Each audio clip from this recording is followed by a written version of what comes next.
नमस्कार, मी संजीवनी. स्वागत आहे तुमचं आपल्या एका नवीन दिवसाच्या नवीन व्हिडिओमध्ये. तर आज मी करून दाखवणार आहे कारल्याची भाजी कशी बनवायची. तर आज मी तुम्हाला कारल्याची भाजी एवढी मस्त बनवून दाखवतो. एकदम कडू नाही होत, काहीच नाही, एकदम सोप्या पद्धतीने, जास्त साहित्य पण नाही लागत आपल्याला. तर सर्वात आधी काय करू, आपण हे कारले धुवून घेऊ. कारले असे पाण्याने धुवून घ्यायचे, कारण की याच्यावर कचरा असते, माती असते. हे पाहिजे तुम्हाला दिसते अशी माती खाली पाण्याने पडलेली. सर्वात आधी कापायच्या अगोदर एकदा पाण्याने धुवूनच घ्यायचे, नंतरच कापायचे. आपले कारले धुवून झाले, आता पाणी टाकून देऊ. आता एखाद्या कॉटन कपड्याने काय करायचं, हे कारले पुसून घ्यायचे. असे सर्व साइडने पुसून झालं की आपल्याला हे बारीक बारीक अशा चकत्या करायच्यात, कापायच्या. तर तुम्हाला दाखवतो कशा कापायच्या. कारलं जे असते ना, त्याचा असा शेवटचा भाग असते, हा असा काढून घ्यायचा. जास्त जर हिरवागार असला तो पण जास्तीचा काढून घ्यायचा. यांना काय होते, जास्त कडू होतात कारले. असे मस्त भरलेले समजा असतात ना, असे पिकलेले, असे मोठे मोठे कारले घ्यायचे. जास्त जर असे काठाने बारीक असले ते नाही घ्यायचे. आता काय करायचं, याचे असे बारीक बारीक असे गोल गोल काप करून घ्यायचे करायचे. याच्यात जर असं बी असलं तसे चाकूच्या साहित्याने असं काढून घ्यायचं. आता याच्यात नाही जास्त बिया नाही आहे, तरी काढून दाखवतो तुम्हाला मी. असा काढून घ्यायचा. आणखीन याचे असे बारीक बारीक बारीक बारीक तुकडे करून घ्यायचे. नक्की ट्राय करून पहा. कारल्याची भाजी एवढी काही कडू नाही लागत. जे कोणी खाणारे नसतील ते पण कारल्याची भाजी खासान, एवढी साजरी भाजी होती हिची.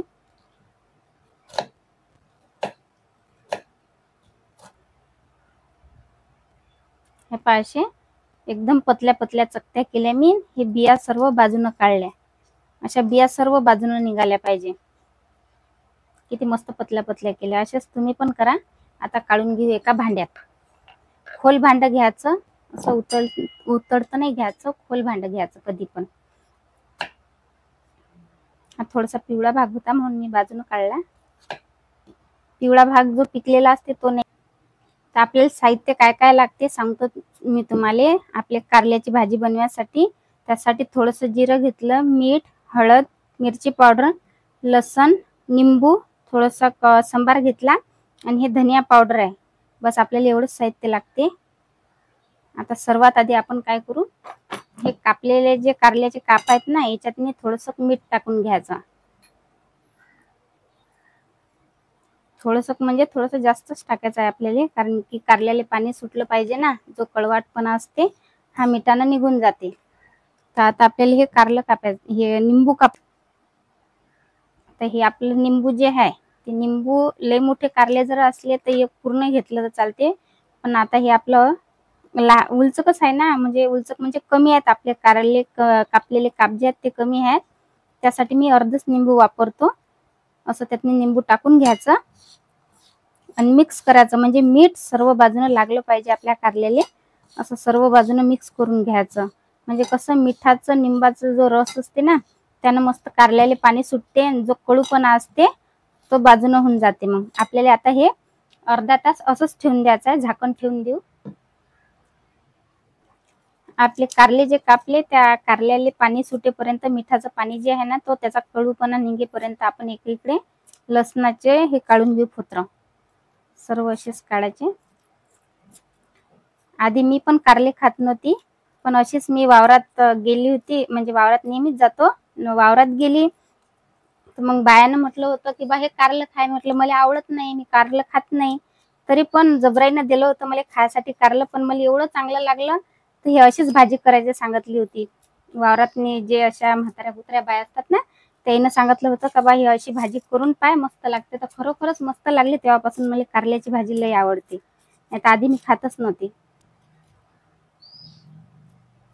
असे आपण सर्व फोत्र काढून घेतले. आता थोडीशी आणखी काढून घेऊ, 2-3, म्हणजे कसं लसणाची चव चांगली लागते.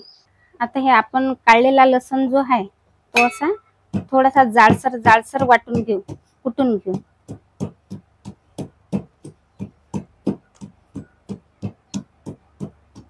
हा संबार जो आहे तोही पण कापून घेऊ बारीक बारीक. कारण की आपले कारले भिजत ठेवले ना आपण, अर्धा तास होईपर्यंत हे आपलं बाकीचं साहित्य होऊनच जाते. तसे पण स्वयंपाक व्हायच्या अगोदर कारले कापून ठेवले, भिजत ठेवले की होऊन जातात ते. तोपर्यंत बाकीचे कामं तर होतातच मग. चला आता अर्धा तास झाला, पाहू आता भिजले की नाही. मस्त पाणी सुटलं पा कारल्याले, कसं कडू कडू पाणी सुटलं.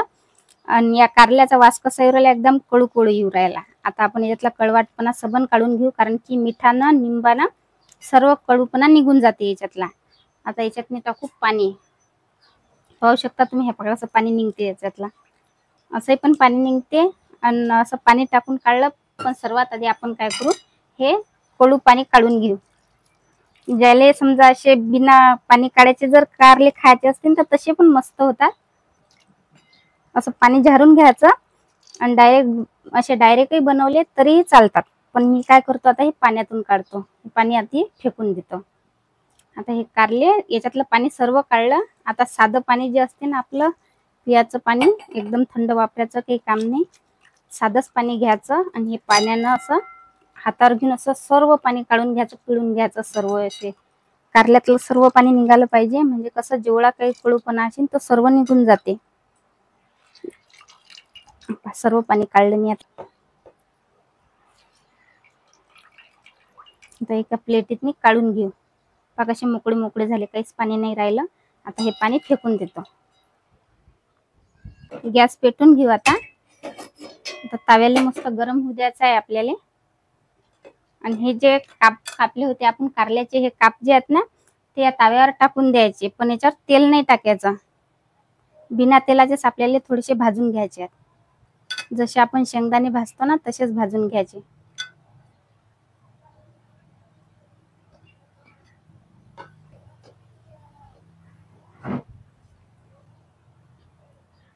मस्त तपला आपला, होऊ शकता तुम्ही. आता काय करायचं, एका सराट्यानं किंवा चम्मचनं असं थोडंसं भाजल्यासारखं भाजायचं, असं दाबून पाहायचं. म्हणजे काय होते, खालचा जो भाग असते तो मस्त असा भाजल्या जाते, शेकल्या जाते. जशी आपण भाकर शेकतो ना तशीच असं शिजल्या जाते. पाहू शकता तुम्ही. आधीच तेल नाही टाकायचं, तेल टाकल्यानं काय होते, ते असे वातळ वातळ होतात, मग त्याची चव चांगली नाही लागत. त्याच्यासाठी तेल नाही टाकायचं, बिना तेलाचेच भाजून घ्यायचे. म्हणजे याच्यातलं जे पाणी असते ते सोकून जाते गरम ताव्यानं. तुम्ही कढईत पण करू शकता. मी तवा घेतला, ताव्यावरचे आवडतात मला कारले म्हणून मी तवा घेतला. फक्त हे गंजात नाही बनवायचे, सर्व असेच भाजून घ्यायचे. बाकी ते मस्त भाजल्या गेले, शेकल्या गेले, एकदम भाकरीसारखे मस्त खालून वरून भाजल्या गेले. आता काय करू आपण, याच्यातनी एक माप तेल टाकून देऊ. असे थोडेसे भाजल्या गेले की याच्यातनी तेल टाकून घ्यायचं. एक माप तेल घेतलं मी. तुम्ही जास्त पण टाकू शकता, कमी पण टाकू शकता, तसं काही नाही, किंवा एकच माप टाकायचं. आणि आता जसं तेल टाकतो आपण ते किती मस्त भाजल्या जाते, कारण की तावा तापलेला आहे ना आपला. ते बिना तेलातच तर किती मस्त भाजल्या गेले. आता तर तेल टाकल्यावर एकदम ते फ्रायच होऊन जातात. तुम्हाला जर समजा अशी साधी भाजी करायची असली, अशी साधीच करायची आणि डायरेक्ट याच्यात काय करायचं, मिरची पावडर टाकून द्यायची, बस झाले खायासाठी. आणखीन चव यासाठी आपण दुसरी पद्धत करू. आपले कारले मस्त कुरकुरीत झाले. एवढी मस्त कुरकुरीत भाजी होते ना, हे लेस मस्त होते. आता एका प्लेटीत मी काढून घेऊ. जे न खाणारे आहेत ना कारल्याची भाजी, ते पण कारल्याची भाजी अशी जर केली तर सर्वच जण खातात. आता आपला तवा गरमच आहे, त्या ताव्यावर तेल टाकून घेऊ. आधी तेल टाकलंच होतं मी, तुम्हाला जेवढं लागलं तेवढं घेऊ शकता तुम्ही तेल. आता काय करायचं, आपला तवा तपलेलाच आहे. जिरं टाकलं. आता जिरं पण मस्त तळतळलं. त्याच्यावर हे आपण लसण जो कुटला होता तो थोडासा असा जाडसर ठेवायचा, कारण की लसणही एकदम कुरकुरीत होते. कांदा जर टाकला तर कांद्यानं कसे वातळ होतात, कडू होतात.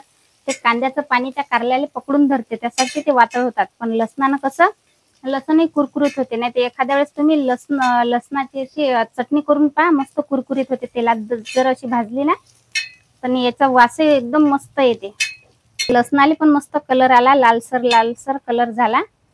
आता हे कारले जे आहेत आपले, हे सोडून देऊ या फोडणीत आणि फिरून घेऊ एक वेळ. म्हणजे कसं लसणही खालून असं जळला नाही पाहिजे ना, त्याच्यासाठी एक वेळ फिरून घ्या लागेल आपल्याला.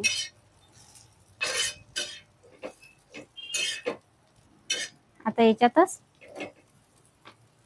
मी गॅसचा पॉवर कमीच केलेला आहे, कारण की ते जळून जाते ना त्याच्यासाठी. तर मीठ अगोदर आपण टाकलं होतं, त्यासाठी आपल्याला मीठ थोडंसंच टाका लागणार आहे. थोडीशी हळद नाही टाकली तरी चालते, पण थोडीशी कलरसाठी हळद टाकायची. मिरची पावडर चवीपुरतं, तुम्हाला जेवढं लागलं तेवढं मिरची पावडर घ्यायचं. आणि धनिया पावडर, आता तुमच्या घरी नशीन तर नाही टाकलं तरी चालते, असं नाही की बा धनिया पावडरनं चव लागते, नसलं तरी चालते. असं फिरून घ्यायचं. पावर कमीच ठेवायचा, नाही तर काय ते मिरची पावडर जळून जाते सर्व. त्यासाठी पावर कमीच ठेवला मी. आणि एकदम कमी आचेवर फिरवत घ्यायचं, की ते कारले कडू होतात.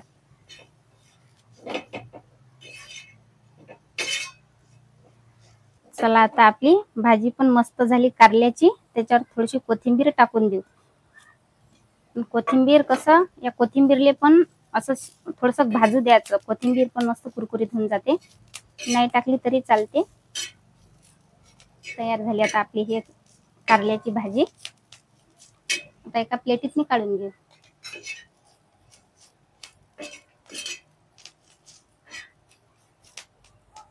झाली आता आपली भाजी तयार. काही जास्त भांड्याचंही काम नाही पडलं, जास्त काही साहित्याचंही काम नाही पडलं. किती मस्त झाली आपली कारल्याची भाजी तयार. आणि हेच कारल्याची भाजी जी आहे, हे जर समजा ज्वारीच्या भाकरीसोबत किंवा बाजरीच्या भाकरीसोबत खाल्ली ना, ते एकच नंबर लागते. लाईक करा, कमेंट करा. आता पुढच्या व्हिडिओ.